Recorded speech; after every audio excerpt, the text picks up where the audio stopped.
I'm going to start a bit left field today. So I'm going to read the first line from a newspaper article on NHS reform. Here we go.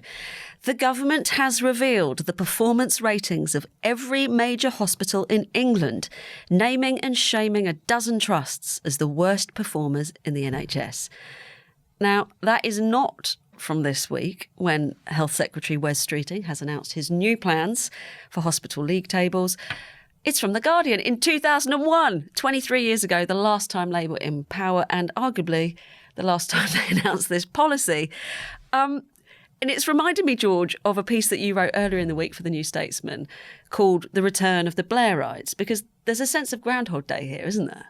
Yes, I think a few things are going on. So first, it's that you're finally seeing some new arrivals in the government. They've been understaffed for a while. I think that was partly due to the chaos in Downing Street with Sue Gray, names that were proposed but not confirmed. They realised they need people with experience in place, and that's why you've seen the likes of Jonathan Powell return as National Security Advisor, Alan Milburn in a former role advising Wes Streeting, and others. And then the government also knows it needs a story about reform, because you've had a high-spending, high-taxing budget, 22 billion extra for the NHS.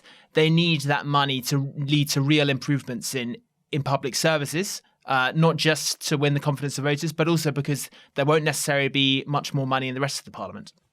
But Andrew, I mean, hospital league tables were introduced by Tony Blair's They former were Health Secretary, introduced by Alan Milburn. Alan Milburn, and there he is back again. And fair to say they didn't really work, isn't it? Well, the last time around they were very, very crude, and the argument against them was you can have league tables for schools, because if you're a parent, you can look at all the league tables and read the stuff and decide where you send your child. But for the vast majority of people, you don't have a choice as to where you go to hospital if you're suddenly ill. And therefore, to know that the hospital to which you're heading in an ambulance or a car is right at the bottom of a league table doesn't really cheer you up and doesn't do much good. The point about these league tables, I think, is they're going to be much more sophisticated. In other words, they're going to look at the history of investment in the hospital, you know, the geography of health in the area and so on. And there are certainly some trusts which are poorly managed at the moment, and there's a very strong feeling around Wes Streeting that if you could just put a bit of the best management and spread a bit further, then you'd have big, big changes. And without any sticks or any carrots at all, it's very, very hard to do this. And I have to say, I think that having absorbed this very, very large, very quick investment that Wes Streeting got in a difficult budget round when there was no money, for the NHS managers to come straight back to the press a few days later to say it's not enough and we can't make anything better and we can't get waiting lists down is absolutely suicidal. I think they are playing with fire. But isn't one of the perennial difficulties with setting any kind of target that a league table is based on is it inevitably leads to sort of not gaming, but over-concentration on the areas that are being measured and other things get neglected? Yeah, I think that's a definite risk. I think that's why, as Andrew says, they're going to try and have a more sophisticated measurements. This time, I think it's really about transparency and incentivizing good performance, because there is a real risk. Everyone knows how unproductive the NHS has been. If that 22 billion is swallowed up without really a transformational improvement, actually. If you look at patient satisfaction at the moment with the NHS is the lowest it's been. When Labour left office in 2010, it was the highest it's been. So they want to get to a position more like that. It's one of the top priorities of voters. You've had waiting lists around 6 million. So they need rapid performance. They haven't got long. And I think that's why Wes Streeting is sending such a clear message that when he entered office, he said the position is that this health service is not fit for purpose, and he's followed through on that messaging. And that was what the Lord Darzai report concluded. It was absolutely devastating. Let's not forget that. So I think for the health service, simply to say we need yet more money is really damaging to it. It's damaging to Wes Streeting, he's the friend of the health service. He's not the enemy of the health service. But I think this is a tension we're going to be observing all the way through 2025. I mean, looking wider than the NHS, George, you've already mentioned Jonathan Powell back. We've got Liz Lloyd, who's a name that's probably less familiar with our listeners and viewers, but she was Blair's former Deputy Chief of Staff. I was berated in the street by a very senior member of the government in the Blair years because she said absolutely nobody in the media is making enough of Liz Lloyd. Liz Lloyd is brilliant. Tell us about her. Liz Lloyd started working with Tony Blair back in, 1994 and ever, when he became leader of the opposition, and was with him all the way through. Latterly, as Deputy Chief of Staff, she is regarded as a very, very good operator, very senior figure. And a couple of people have said to me, you do know this is a much more important appointment than Jonathan Powell, about whom you talk all the time. She's an economist, isn't she? She's by background, yes. Yeah. And she's now going to be Director of Policy Delivery and Innovation in the Starmer government. Another name touted is obviously Peter Mandelson, apparently being suggested as possible US ambassador. Do you buy this line from Starmer, Andrew, that he's only interested in experience and talent, or is there something else really going on? There is something else going on. I think there are three factions or groups, as it were, very crudely speaking, in the cabinet. There are the Starmerites, the people who owe absolutely everything to Starmer, who've really grown up politically under Starmer. And who looked to him, and I would include people like his friend Nick Thomas-Symonds in that. I would include Bridget Phillipson in that. I'd include Rachel Reeves. Pat McFadden's interesting because he is both a Starmerite and a member of the next group, which is indeed the Blairites. Leading Blairite, Wes Streeting, I think Peter Kyle, very important among the Blairites, not so well represented in cabinet, but absolutely strong just outside cabinet with all those names we've been talking about. And as you see the Trump agenda beginning to infect New Labour, you'll see more and more of this, as it were, shift to the Blairite right going on, which is what I think is going on at the moment. Do you think it was a response to Trump? I think there are aspects of this which are a response to Trump. Clearly foreign affairs is going to become more and more difficult, more turbulent. And therefore, of course, you want somebody who's really experienced like Jonathan Powell in there at your side. But when it comes to things like reform of the public sector generally, a couple of ministers have said to me this week, we don't really have a public sector reform agenda. Apart from Wes Streeting, there's not much there. And that's going to become glaringly apparent. And at a time when Elon Musk and co. are ripping through the American bureaucracy and want to show that you can do government much more cheaply, then those issues are going to be unavoidable in London. George, do you think there's any danger, though, that by relying on these people with experience, as we put it, that Labour might be accused of recycling these old ideas, which in some circumstances weren't actually that successful? I think first you need a balanced team. And the other key faction in the cabinet is obviously the soft left, represented by Angela Rayner, Deputy Prime Minister Ed Miliband, Transport Secretary Louise Haigh. And I also think, as I wrote earlier in the week, that Starmer doesn't see a contradiction in hiring people from the Blair era while also rejecting aspects of Blairism, partly because he comes from a more soft left background, but also because the world's changed.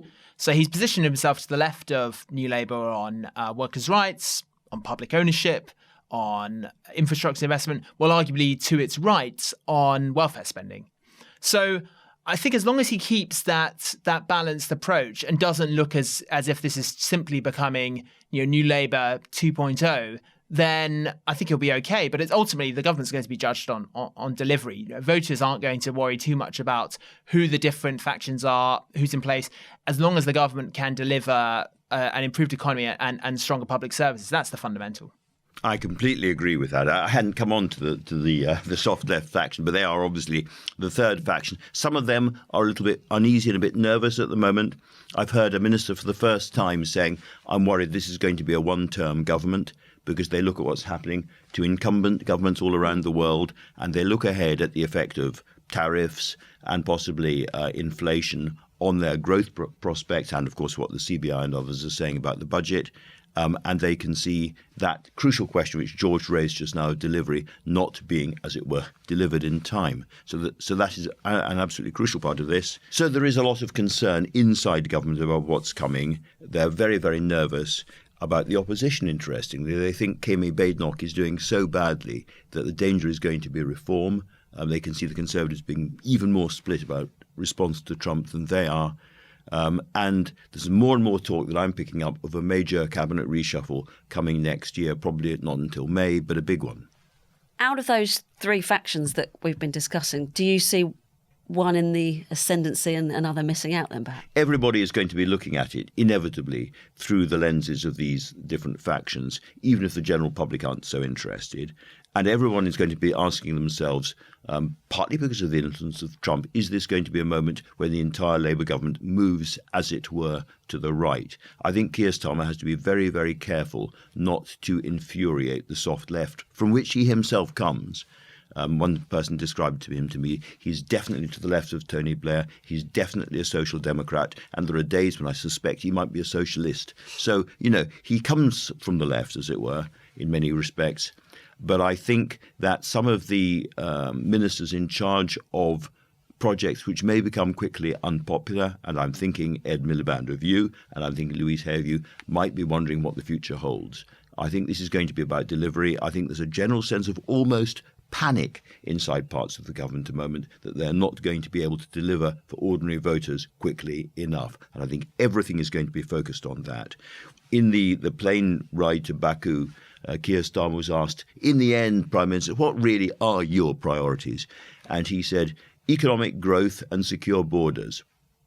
Period. So much for the 5 missions. This is a government really hunkering down to the absolute basics as they look ahead, and they can see the prospect of losing the next election. Well, those words could have been come from the mouth of one Donald Trump, couldn't they?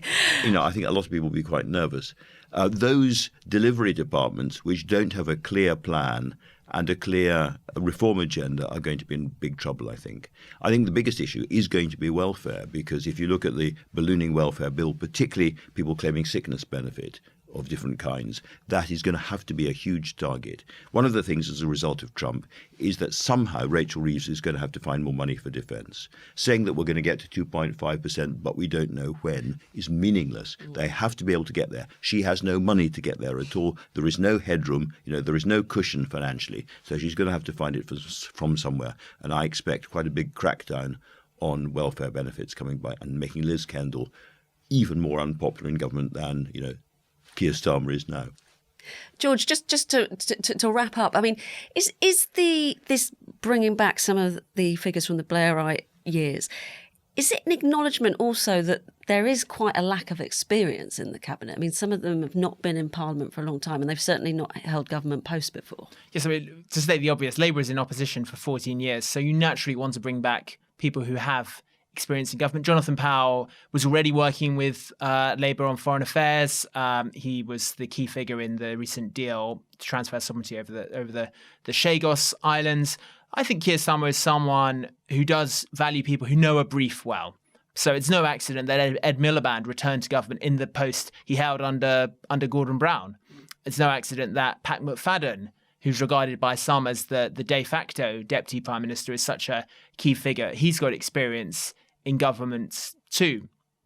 But he's also prepared to promote young talent. Louise Hay became, I think, one of the youngest cabinet ministers ever. I think she's only 37. So, as I said, I think he will take a balanced approach. But Keir Starmer himself, although he's got experience as Director of Public Prosecutions, only became an MP in 2015. So he will want to draw on the experience, the wisdom of past ministers.